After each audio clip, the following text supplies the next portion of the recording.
نو عن سعید ابن جبیر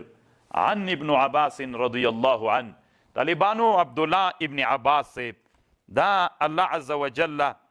یو له اغه صحابو نه ګرځولی چې دی ته حبر الامه وایي یعنی طالبانو د علماو عالم حبر الامه یعنی عالم د امت الله عز وجل طالبانو لوی عالم ترنه جوړ کړی ده یو ورځ طالبانو جنازه وه جنازې ته زید ابن ثابت رضی الله عنهم راغلی او عبدالله ابن عباس رضی الله عنهم راغلی زید هم راغلی او څوک هم راغلی عبدالله ابن عباس هم راغلی نو دلته جنازه زید رضی الله عنه کړله چې وایي کړه دی په اوښه باندې سپور سو چونکې په علماو کې په صحابو کې زید ته الله ډېر لوی علمیت ورکړي نو دا د اوښې پاړی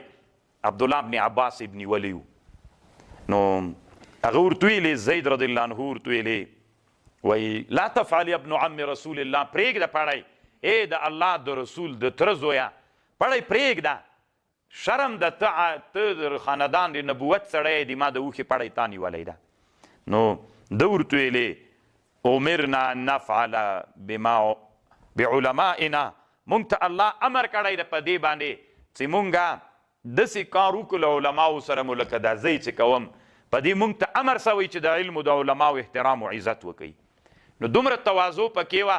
په جنازه کې د خلق راغلی دي زید رضی الله عنه په اوښه ناست عبدالله ابن عباس پړی نیولی نو هغه ورته ویلې زید رضی الله عنه نو وایي لاس دې راکړه لاس یې چې ورکړه طالبانو لاس یې ترېنه مچوک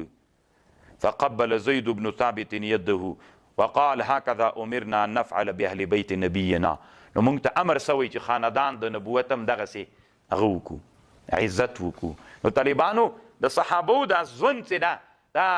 داسې یو ژوند چې انسانانو د مسلمانانو دپاره یو معیار ده یو مذهب ده یوه لاره ده متقابل احترام باید سره یو که له هغه طرف نه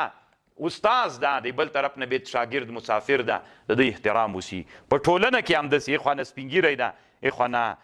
دوی د ځوان باید احترام ولري او شفقت ولري له دې خوا نه توقیر وي واړه باید د سپین ږیرو احترام ولري ځکه د سپین ږیرو احترام واجب ده خو له دې طرف نه طالبانو باید څه وي شفقت موجود وي او په صحابه رضی الله عنهم کې هغه د څومره ښه مثال موجود و له هغه طرف نه اوښې پړی ونیول سو له دې بل طرف نه زید راجګ سو د ابن عباس لاس یې مجو که وایي هکذا امرنا ان نفعل باهل بیت النبي باهل بیت نبینا صلی الله علیه وسلم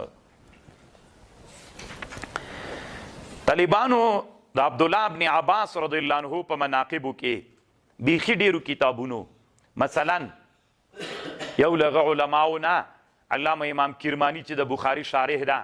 کرمانی کې طالبانو دا قصه لیکلې چې زه درته کوم او دا د تاریخ په ډېرو کتابونو کې شته امام الذهبي رحمه الله لیکلې ابن حجر دلته الاصابه فی التمیز صحابه کې لیکلې کله چې عبدالله ابن عباس په طائف کې وفات سو د قبر طائف شریف کې د طالبانو او د قبر سره نږدې یو جومات جوړ ده ډېر لوی جومات ته طالبانو الله مو ورولله طائف ته چې لاړئ مسجد د عبدالله ابن عباس صاحب ډېر لوی جومات ده دې جومات ته چې ورغلل نه دا جنازه یې چې راوړله نو دې جنازې کې یو مرغه راغی یوه چوغکه یوه مرغه راغی او دا د هغه ته ورننوته د کفن ته ورننوت لږ وخت چې ووته طالبانو دا آیات چې کله مو وایي مړی دفن که مرغه بیرته راونوته مړی مو چې دفن که دا آیات له قبر نه راوته یا ایتها النفس المطمئنه ارجعی الى ربک راضیة مرضیه فادخلی فی عبادی وادخلی جنتی دا مرغه راغی او د ده په ناش کې ننوت بیا تر ونوت چې دفن مو که د قبر نه دا غږ راوته یا ایتها النفس المطمئنه ارجعی الى ربک راضیة مرضیه فادخلی فی عبادی وادخلی جنتی نو الله عز وجل عبدالله ابن عباس رضی الله عنه ته دومره لوی منقبت ورکړي او یو له هغه صحابو نه عبدالله ابن عباس چې عبادله صحابه دي یو عبادله طالبانو محدثین دي یو عبادله عند الفقهاء والاصولیین دي نو دوی په عبادلهو کې هم داخل ده یعنې څلور هغه لوی صحابه